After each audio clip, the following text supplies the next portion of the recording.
Well, the natives are very restless in Chapel Hill. And if you start reading into the comments coming out of there right now, it sounds exactly like the comments that were coming out of Tallahassee before the Florida State lawsuit against the ACC began. So are we headed there with North Carolina? It definitely feels like it right now.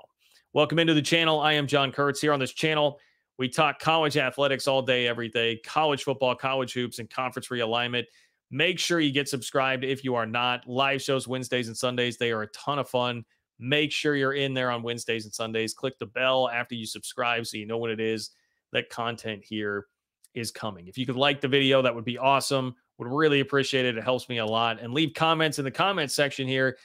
Do you think North Carolina should join in on this lawsuit? And does the ACC have any chance to survive? Let me know what you think in the comments. Support the channel, John-Kurtz-4 on Venmo as well, if you are so inclined. Here we go. Matt Baker from the Tampa Bay Times has done a tremendous job reporting every step of the way on what's going on in the Florida State lawsuit and the Clemson lawsuit for that matter, but particularly being based in Florida. He's after all things Florida State ACC right now, and he followed very closely what happened before Florida State actually did drop that bomb on the ACC in August and go ahead and sue.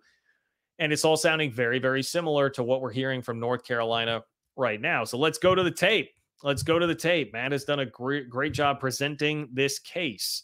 He does start with a pretty funny anecdote here from Amelia Island, which is where ACC meetings took place earlier this week. He says an hour into Monday's presentation by NCAA President Charlie Baker, North Carolina AD Bubba Cunningham ducked out to take a phone call.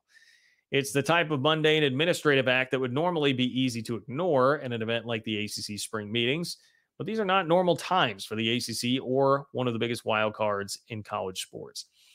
I want to stop there because that reminds me of, it was the athletic director, Rick George, I think at Colorado, who was at Pac-12 Media Days in the fall. Now, this is not just league meetings, it's media days, but he was being asked questions about Colorado sticking around. Would they, won't they? And he ran off and said, I got a flight to catch, and just ran off from everybody. And then very shortly after, they were headed to the Big 12. Pretty funny and feels similar to what is happening here. It feels like a very similar sort of vibe, right? Hours before league meetings began at the Ritz-Carlton, North Carolina's Board of Trustees held its own meeting about the budget. The remarks in Chapel Hill sounded a lot like the remarks at Florida State in the meetings that preceded its lawsuit against the ACC. So here's Florida State's athletic director in February 2023. We cannot be $30 million behind every year compared to our peers. North Carolina trustee Dave Bullock on Monday. It's not getting better in terms of funding and our ability to fund and compete at the highest level with the current amount of resources that our athletic department generates, with the amount of money that we receive or do not receive from the ACC. Way more concise. I would say Florida State has that down to a much better science, a little more bloviating there from Dave Bullock, but they're the same message. That's the point being, the same message. It's not getting better in terms of funding and our ability to fund and compete at the highest level. FSU says we cannot be $30 million behind every year compared to our peers. One great point from Matt Baker there. Let's try this one. This is Florida State trustee Deborah Sargent in August. Quote, we don't want to have to do this, but we have to do what it takes to compete. North Carolina trustee Vinay Patel on Monday. The expectation is enormous from an alumni side, and we need to make sure that we're doing right by what we have. And then moving forward, what are we going to need? The emphasis there would be on Deborah Sargent saying we have to do what it takes to compete. North Carolina trustee Vinny Patel is saying we need to make sure that we're doing right by what we have, and moving forward, what are we going to need? What do we need to compete? We got to make sure that we have it. Very, very similar. So there's point two. Here's the next part. If that wasn't clear enough, Baker says, Bullock, who was from the UNC board, told Raleigh's WRAL-TV he's advocating for a move to a richer league. Quote, we need to do everything we can to get there. I think all options are on the table. And that is almost exactly all. This isn't even included in here, I don't think. That is almost exactly what Drew Weatherford said in that live stream board meeting that Florida State had before they actually sued the ACC, which was basically like, we got to do what we got to do. We're going to get out of this conference, and we need to do everything we can we can to get there. I think all options are on the table, is what Bullock said from the North Carolina Board of Trustees.